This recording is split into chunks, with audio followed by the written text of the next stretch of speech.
Ilm oli oodatust parem, mina ütleks vähemalt tavaliselt see kirdetuulega siin on väga ebaühtlane, aga täna kuidagi oli kõik väga hästi ja iga sõit oli tuul olemas, ühtegi sõitu ei katkestatud ja mida lõpupoole seda tuulisemaks läks. Mina olin terve päeva 8-6 ja suure lauaga, et siin teised läksid vist lõpupoole, võtsid väiksemad purjed ja keskmised lauad, aga jah, et ma tahtsin proovida, palju ma suudan suure varustusega siis tuult taluda. Ei, kontrolli piiri peal oli, ütleme nii, et paar sihukest momenti oli ka, et kus tahtis veest välja visata. No tegelikult ei ole hea tunne. Miks?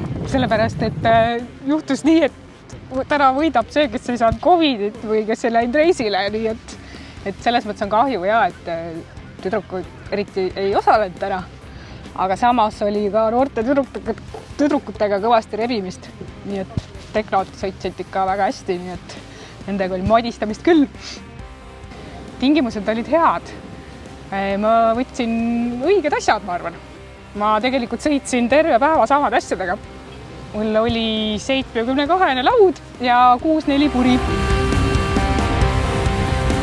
Ilm oli väga keeruline. Kokkuvõttes läks hästi, aga kui sa küsid, kas meeldis ka, siis ega väga ei meeldinud. Keerutas, puhanguline, sile ei olnud, mida oleks võinud olla. Varustuse valik oli niimoodi, et üks oli pagides palju ja teine oli aukudes vähe ja nii edasi. No kõik võimalikud hädad. Rada oli väga hea, mulle meeldis.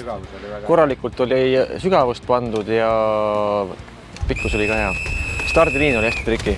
Kogu aeg, iga sõit pandi, kaater sõitis uue koha peale.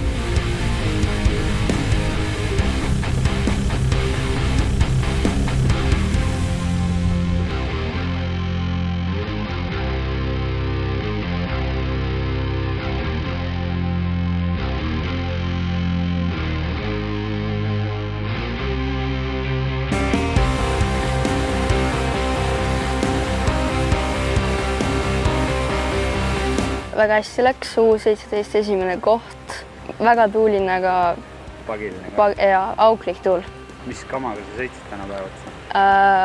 Alguses 6-2 purjega ja suure lauaga ja siis vahetasin 5-4 ja suur laud.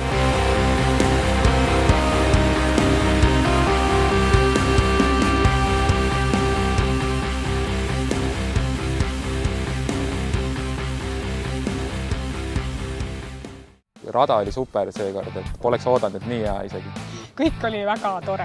Ametnik Rinne 5. Ja, Meeldis? Ja, meeldis.